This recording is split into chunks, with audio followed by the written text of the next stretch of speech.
If you're looking for ways to find your path, focus, and keep going, then this video is for you. I don't know how I knew I had it in me, but I knew that it was what I was supposed to do. I don't like to waste time. I don't like to take forever on an album.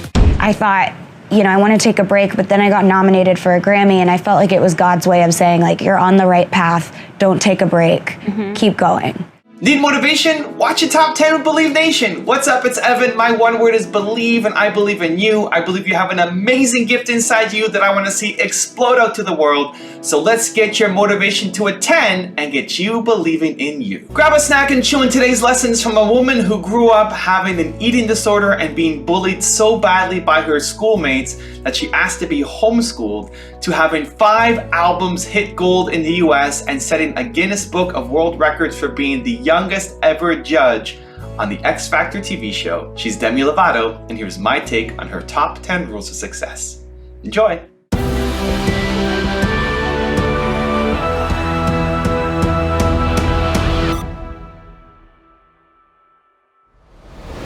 Kicking us off, rule number 1 is find your path. We started off doing pageants, and I started to realize that Demi, I guess, was gifted, talented, not human when it came to her voice. She was 5 years old. She had the nerve to go up in front of the entire school to sing Celine Dion's My Heart Will Go On. And it was beautiful. That was the first time I thought, okay, this is probably what she's gonna wanna do the rest of her life. We tried really hard to get an agent.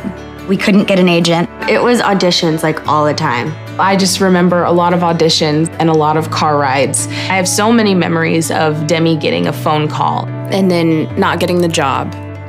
We would be really upset for a few days, and then one day, is the band here?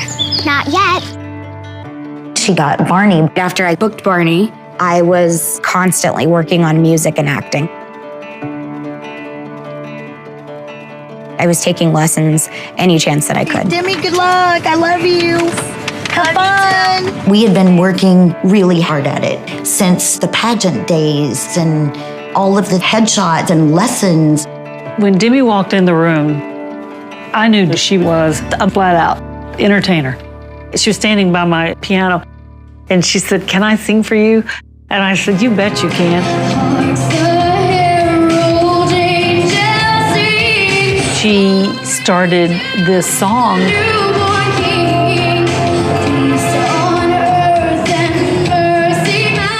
I just said, oh my gosh, where did she get this voice? When I was very young, I wanted to be like Shirley Temple, somebody that could sing and act at such a young age. I don't know how I knew I had it in me, but I knew that it was what I was supposed to do. Rule number 2 is put out positive energy. Well, it's always important for me to think about the roles that I'll be playing or the messages that I put in my music.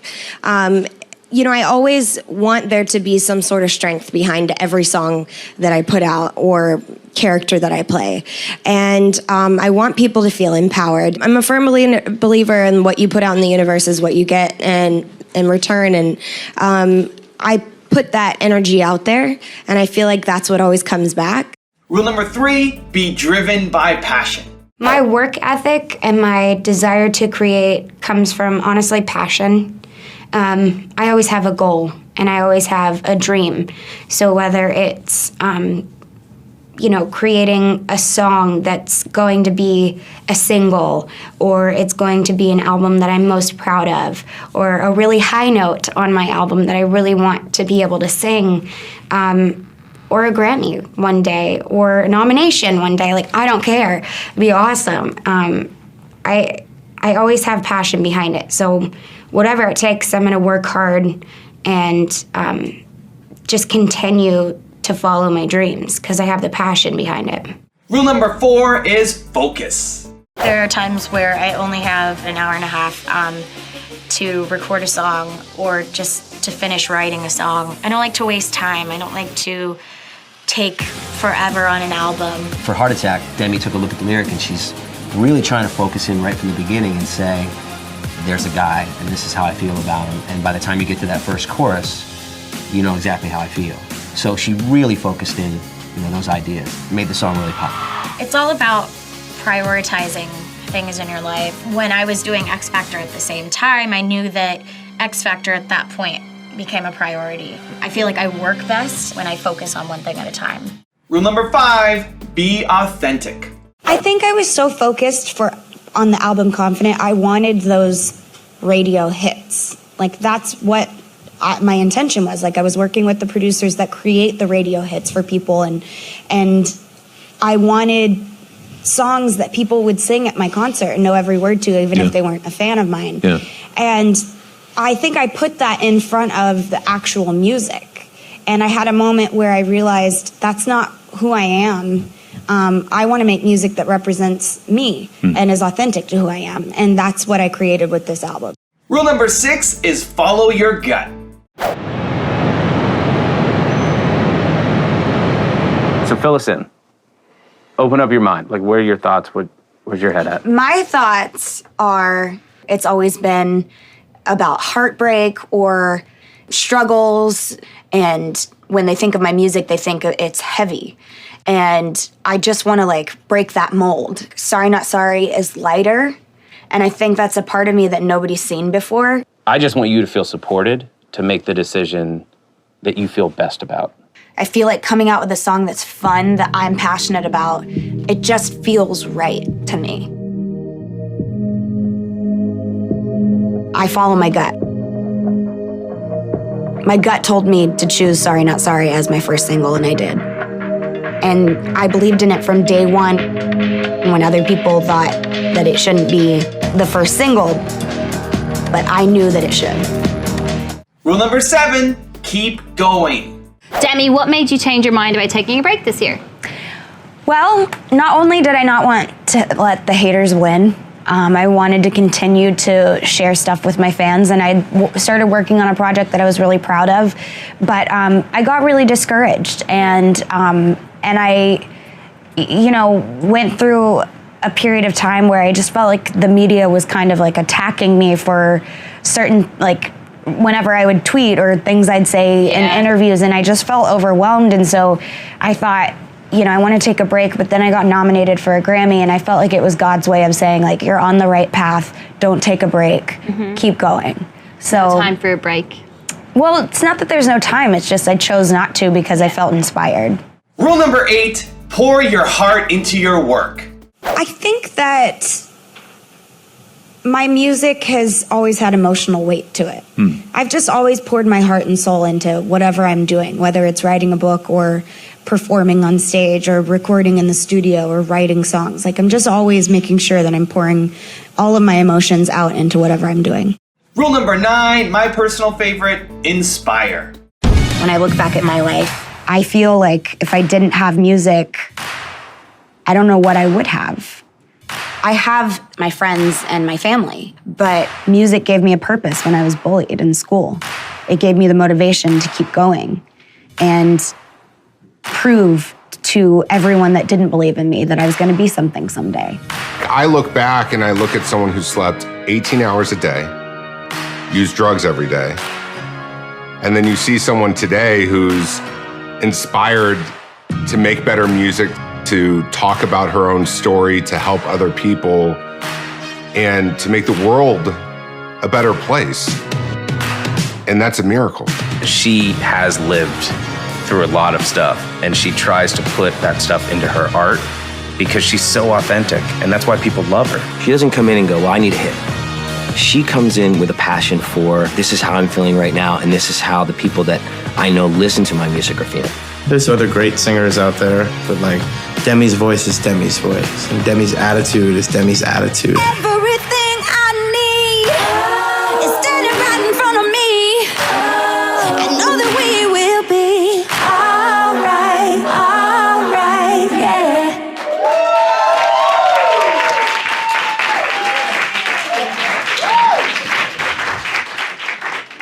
I know what music can get you through. I know what music can do emotionally for somebody because I've experienced it myself. And I wanted to create that for other people. There's nothing more beautiful than being able to connect with people through music, in my eyes. And rule number 10, the last one before the bonus clips, perform amazingly. Don't wanna be stone cold stone. I wish I could mean this, but here's my goodbye. Oh, I'm happy for you now that I am, even if I can't understand.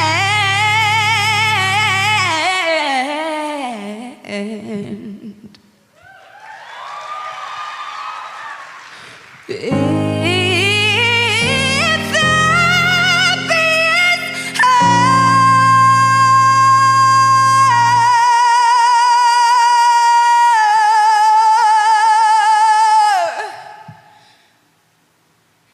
I'm happy for you.